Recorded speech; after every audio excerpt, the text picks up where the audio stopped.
ಎಲ್ರಿಗೂ ನಮಸ್ಕಾರ. Welcome to my channel. ನಾನು ಮೌನೇಶ್ ವಾಲಿಕಾರ್. ಇವತ್ತಿನ ಈ ವಿಡಿಯೋದಲ್ಲಿ ಗ್ರಾಮ ಆಡಳಿತ ಅಧಿಕಾರಿ ಹುದ್ದೆ ಬಗ್ಗೆ ಸಂಪೂರ್ಣವಾಗಿ ಈ ವಿಡಿಯೋದಲ್ಲಿ ತಿಳಿಸಿಕೊಡ್ತೀನಿ. ಗ್ರಾಮ ಆಡಳಿತ ಅಧಿಕಾರಿ ಹುದ್ದೆಗೆ ಯಾವ ರೀತಿಯಾಗಿ ಅರ್ಜಿಗಳನ್ನು ಸಲ್ಲಿಸಬೇಕು, ಮತ್ತು ವಯೋಮಿತಿ, ಇದಕ್ಕೆ ಬೇಕಾದಂಥ ವಿದ್ಯಾರ್ಹತೆ, ಕೊನೆಯ ದಿನಾಂಕ, ಪ್ರಾರಂಭ ದಿನಾಂಕ ಎಲ್ಲದರ ಬಗ್ಗೆ ಸಂಪೂರ್ಣವಾಗಿ ಈ ವಿಡಿಯೋದಲ್ಲಿ ತಿಳಿಸಿಕೊಡ್ತೀನಿ. ಇನ್ನೂ ಯಾರು ನನ್ನ ಚಾನಲ್ನ ಸಬ್ಸ್ಕ್ರೈಬ್ ಮಾಡ್ಕೊಂಡಿಲ್ಲ ಅಂಥವರು ಈ ಕೂಡಲೇ ನನ್ನ ಚಾನಲ್ನ ಸಬ್ಸ್ಕ್ರೈಬ್ ಮಾಡಿಕೊಂಡು ಈ ವಿಡಿಯೋ ನೋಡಿ. ಗ್ರಾಮ ಆಡಳಿತ ಅಧಿಕಾರಿ ಹುದ್ದೆಗೆ ಕರ್ನಾಟಕ ಪರೀಕ್ಷಾ ಪ್ರಾಧಿಕಾರ ಪರೀಕ್ಷೆ ನಡೆಸುತ್ತಿದ್ದು, ದಿನಾಂಕ 20/2/2024 ಈ ಅಧಿಸೂಚನೆ ಹೊರಡಿಸಿದ್ದಾರೆ. ಇದರಲ್ಲಿ ಏನೇನಿದೆ ಅನ್ನೋದ್ರ ಬಗ್ಗೆ ಸಂಪೂರ್ಣವಾಗಿ ವಿಡಿಯೋದಲ್ಲಿ ತಿಳಿಸಿಕೊಡ್ತೇನೆ. ಇಲ್ಲಿ ನೋಡ್ಬೋದು, ನೇಮಕಾತಿ ಅಧಿಸೂಚನೆ. ಕರ್ನಾಟಕ ಸರ್ಕಾರದ ಕಂದಾಯ ಇಲಾಖೆಯಲ್ಲಿ 1000 ಗ್ರಾಮ ಆಡಳಿತ ಅಧಿಕಾರಿ ಹುದ್ದೆಗೆ ನೇರ ನೇಮಕಾತಿಯ ಮೂಲಕ ಆಯ್ಕೆ ಮಾಡಿಕೊಳ್ಳುವುದಾಗಿ ಇಲ್ಲಿ ಪ್ರಕಟಿಸಿದ್ದಾರೆ. ಖಾಲಿ ಇರ್ತಕ್ಕಂಥ ಹುದ್ದೆ ಗ್ರಾಮ ಆಡಳಿತ ಅಧಿಕಾರಿ ಹುದ್ದೆ. ಇವರಿಗೆ ವೇತನ ಶ್ರೇಣಿ 21,000 ರೂಪಾಯಿ 400ರಿಂದ 42,000ವರೆಗೂ ಈ ಹುದ್ದೆಗೆ ಆಯ್ಕೆಯಾದಂಥ ಅಭ್ಯರ್ಥಿಗಳು ಈ ಹುದ್ದೆಗೆ ವೇತನವನ್ನು ಪಡೆದುಕೊಳ್ಬಹುದಾಗಿದೆ. ಅದೇ ರೀತಿಯಾಗಿ ಒಟ್ಟು ಹುದ್ದೆಗಳು ಖಾಲಿ ಇರ್ತಕ್ಕಂಥದ್ದು 1000 ಹುದ್ದೆಗಳು ಇಲ್ಲಿ ಖಾಲಿ ಇದ್ದಾವೆ.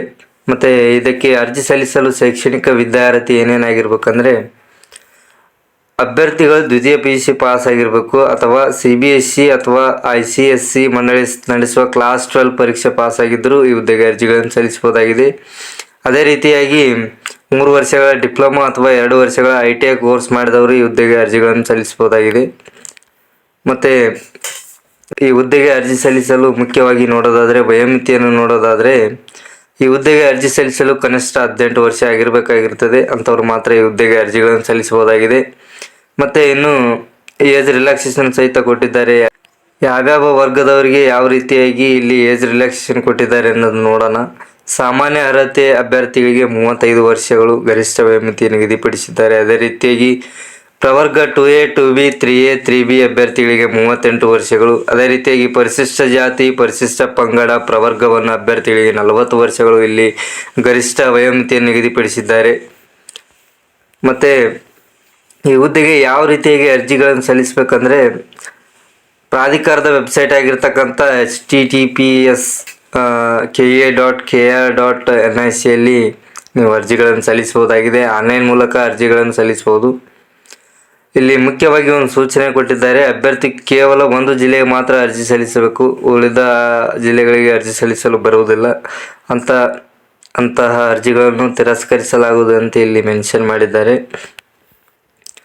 ಮತ್ತು ಈ ಹುದ್ದೆಗೆ ಅರ್ಜಿ ಸಲ್ಲಿಸಲು ಪ್ರಾರಂಭ ದಿನಾಂಕವನ್ನು ನೋಡೋದಾದರೆ, 4/3/2024 ಬೆಳಗ್ಗೆ 11ರಿಂದ ಈ ಹುದ್ದೆಗೆ ಅರ್ಜಿಗಳನ್ನು ಸಲ್ಲಿಸಬಹುದು ನೀವು. ಅದೇ ರೀತಿಯಾಗಿ ಆನ್ಲೈನ್ ಮೂಲಕ ಅರ್ಜಿಗಳನ್ನು ಸಲ್ಲಿಸಲು ಕೊನೆಯ ದಿನಾಂಕವನ್ನು ನೋಡೋದಾದರೆ 3/4/2024 ರಾತ್ರಿ 11:59 ನೀವು ಅರ್ಜಿಗಳನ್ನು ಸಲ್ಲಿಸಬಹುದಾಗಿದೆ. ಮತ್ತು ಶುಲ್ಕ ಪಾವತಿ ಮಾಡಲು ಕೊನೆಯ ದಿನಾಂಕ ನೋಡೋದಾದರೆ 6/4/2024 ಈ ಹುದ್ದೆಗೆ ಶುಲ್ಕವನ್ನು ಪಾವತಿಸಲು ಕೊನೆಯ ದಿನಾಂಕವಾಗಿರುತ್ತದೆ. ಮತ್ತು ಈ ಹುದ್ದೆಗೆ ಅರ್ಜಿ ಸಲ್ಲಿಸಲು ಮುಖ್ಯವಾಗಿ ಶುಲ್ಕ ಎಷ್ಟು ಕಟ್ಟಬೇಕಂದ್ರೆ, ಸಾಮಾನ್ಯ ಅರ್ಹತೆ ಮತ್ತು ಇತರೆ ಪ್ರವರ್ಗ ಅಭ್ಯರ್ಥಿಗಳು 750 ರೂಪಾಯಿ ಪಾವತಿಸಬೇಕಾಗುತ್ತದೆ. ಮತ್ತು ಪರಿಶಿಷ್ಟ ಜಾತಿ, ಪರಿಶಿಷ್ಟ ಪಂಗಡ, ಪ್ರವರ್ಗ 1 ಮಾಜಿ ಸೈನಿಕ ಅಭ್ಯರ್ಥಿಗಳು 500 ರೂಪಾಯಿ 500 ರೂಪಾಯಿ ಅರ್ಜಿ ಶುಲ್ಕವನ್ನು ಇಲ್ಲಿ ಪಾವತಿಸಬೇಕಾಗುತ್ತದೆ. ಮತ್ತು ಅದೇ ರೀತಿಯಾಗಿ ಈ ಹುದ್ದೆಗೆ ಸ್ಪರ್ಧಾತ್ಮಕ ಪರೀಕ್ಷೆ ವಿಧಾನವನ್ನು ನೋಡೋದಾದರೆ, ಆಫ್ಲೈನ್ ಮೂಲಕ ಈ ಹುದ್ದೆಗೆ ಪರೀಕ್ಷೆ ನಡೆಸಲಾಗುತ್ತದೆ. ಅದರ ಮುಖಾಂತರ ಈ ಹುದ್ದೆಗೆ ಆಯ್ಕೆ ಮಾಡಿಕೊಳ್ಳಲಾಗುವುದು. ಮತ್ತು ಯಾವ ರೀತಿಯಾಗಿ ಗ್ರಾಮ ಆಡಳಿತ ಅಧಿಕಾರಿ ಹುದ್ದೆಗೆ ಎಕ್ಸಾಮ್ ಇರುತ್ತಂದರೆ,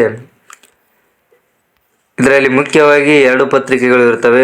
ಮೊದಲಲ್ಲಿ ಪತ್ರಿಕೆ 1ರಲ್ಲಿ GK ಪರ್ಪಸ್ ಇರುತ್ತದೆ. ಅಂದರೆ ಸಾಮಾನ್ಯ ಜ್ಞಾನದ ಬಗ್ಗೆ 100 ಅಂಕದ ಪ್ರಶ್ನೆ ಇರುತ್ತದೆ, 2 ಗಂಟೆ ಅವಧಿ ಇರುತ್ತದೆ. ಅದೇ ರೀತಿಯಾಗಿ ಪತ್ರಿಕೆ 2 ನೋಡೋದಾದರೆ, ಇದರಲ್ಲಿ ಸಾಮಾನ್ಯ ಕನ್ನಡ, ಸಾಮಾನ್ಯ ಇಂಗ್ಲೀಷ್, ಕಂಪ್ಯೂಟರ್ ಜ್ಞಾನ, ಇದು 100 ಅಂಕಗಳನ್ನು ಒಳಗೊಂಡಿರುತ್ತದೆ, 2 ಗಂಟೆ ಸಮಯಾವಕಾಶ ಇರುತ್ತದೆ.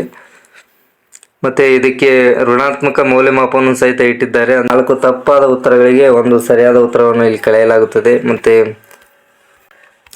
ಇದಿಷ್ಟು ಈ ವಿಡಿಯೋದ ಮಾಹಿತಿ. ಈ ವಿಡಿಯೋದಲ್ಲಿ ಎಲ್ಲದರ ಬಗ್ಗೆ ಸಂಪೂರ್ಣವಾಗಿ ತಿಳಿಸಿಕೊಟ್ಟಿದ್ದೇನೆ. ಇನ್ನೂ ಏನಾದರೂ ಡೌಟ್ಗಳಿದ್ದಲ್ಲಿ ಕೆಳಗೆ ಕಮೆಂಟ್ ಮೂಲಕ ತಿಳಿಸಿ. ಇದಿಷ್ಟು ಈ ವಿಡಿಯೋದ ಮಾಹಿತಿ. ಈ ವಿಡಿಯೋದಲ್ಲಿ ಎಲ್ಲದರ ಬಗ್ಗೆ ಸಂಪೂರ್ಣವಾಗಿ ತಿಳಿಸಿಕೊಟ್ಟಿದ್ದೇನೆ. ಯಾವ ರೀತಿಯಾಗಿ ಅರ್ಜಿಗಳನ್ನು ಸಲ್ಲಿಸಬೇಕು, ಮತ್ತು ಬೇಕಾದಂಥ ದಾಖಲೆಗಳು, ಮತ್ತು ಅರ್ಜಿ ಶುಲ್ಕ, ವಯೋಮಿತಿ, ಮತ್ತು ಕೊನೆಯ ದಿನಾಂಕ, ಪ್ರಾರಂಭ ದಿನಾಂಕ ಎಲ್ಲದರ ಬಗ್ಗೆ ಸಂಪೂರ್ಣವಾಗಿ ತಿಳಿಸಿಕೊಟ್ಟಿದ್ದೇನೆ. ಇನ್ನು ಏನಾದರೂ ನಿಮಗೆ ಡೌಟ್ಗಳಿದ್ದಲ್ಲಿ ಕಮೆಂಟ್ ಮೂಲಕ ತಿಳಿಸಿ, ಅದಕ್ಕೆ ಉತ್ತರ ಕೊಡುತ್ತೇನೆ. ಮತ್ತು ಇನ್ನೂ ಯಾರು ನನ್ನ ಚಾನಲ್ನ ಸಬ್ಸ್ಕ್ರೈಬ್ ಮಾಡ್ಕೊಂಡಿಲ್ಲ ಅಂಥವ್ರು ದಯವಿಟ್ಟು ಈ ಕೂಡಲೇ ಸಬ್ಸ್ಕ್ರೈಬ್ ಮಾಡ್ಕೊಂಡು ವಿಡಿಯೋ ನೋಡಿ, ಆದಷ್ಟು ಹೆಚ್ಚು ಜನರಿಗೆ ವಿಡಿಯೋ ಶೇರ್ ಮಾಡಿ. ಇಷ್ಟು ಹೇಳ್ತಾ ವಿಡಿಯೋ ಮುಗಿಸ್ತಾ ಇದ್ದೀನಿ. ಎಲ್ರಿಗೂ ಧನ್ಯವಾದಗಳು.